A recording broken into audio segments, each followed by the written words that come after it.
What is one thing you wish your parents did differently when raising you? I wish my parents had let me be a kid instead of treating me like a project. So for context, I grew up with parents who were obsessed with academic achievement. Like, not just do your homework obsessed, but your entire worth as a human being depends on your grades obsessed. I was their only child, and they had this vision that I'd become some genius doctor, lawyer, CEO who would validate their entire existence. From literally age 5, my entire life was scheduled around enrichment activities. My mom would wake me up at 5:30 a.m. to do extra math workbooks before school. After school was violin practice, which I hated with every fiber of my being, LOL. Then Mandarin lessons, were not even Chinese, then extra science classes, then homework until bedtime. Weekends, those were for SAT prep starting in 4th grade, not even kidding. I wasn't allowed to have sleepovers because socializing doesn't get you into Harvard, couldn't join the dance team because it would waste study time, couldn't even watch TV or play video games because my dad was convinced they would rot my brain cells that were apparently reserved exclusively for memorizing periodic tables and Shakespeare quotes. The worst part was how they'd compare me to other kids. My mom had this whole network of other achievement-obsessed parents, and they'd literally trade test scores like baseball cards. Oh, Tracy got a 98 on the math test? Why did you only get a 96? What's wrong with you?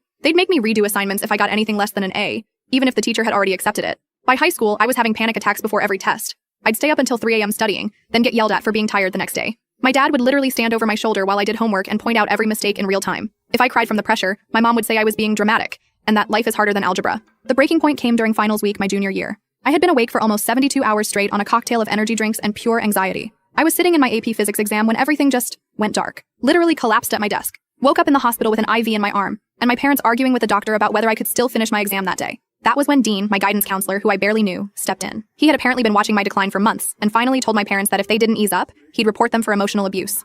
I'll never forget the look on my mom's face. Like she genuinely couldn't comprehend that pushing your kid until they physically collapse might be a bad thing. What I wish they had done differently is simple. I wish they had seen me as a human being with my own dreams and personality, not as an achievement machine. I wish they had let me play, make friends, discover hobbies, and figure out who I was without the crushing weight of their expectations. Evan and I have 2 kids now, and we're raising them completely differently. They get to play sports because they enjoy them, not to pad college applications. They watch cartoons and play Minecraft and have friends over. Their rooms are messy and their homework isn't always perfect, and that's fine. We celebrate effort over outcomes. If you're a parent reading this, please let your kids be kids. Push them to do their best, but make sure they know that your love isn't conditional on their achievements, because I'm still unlearning that lesson at 32, and it shouldn't be this hard.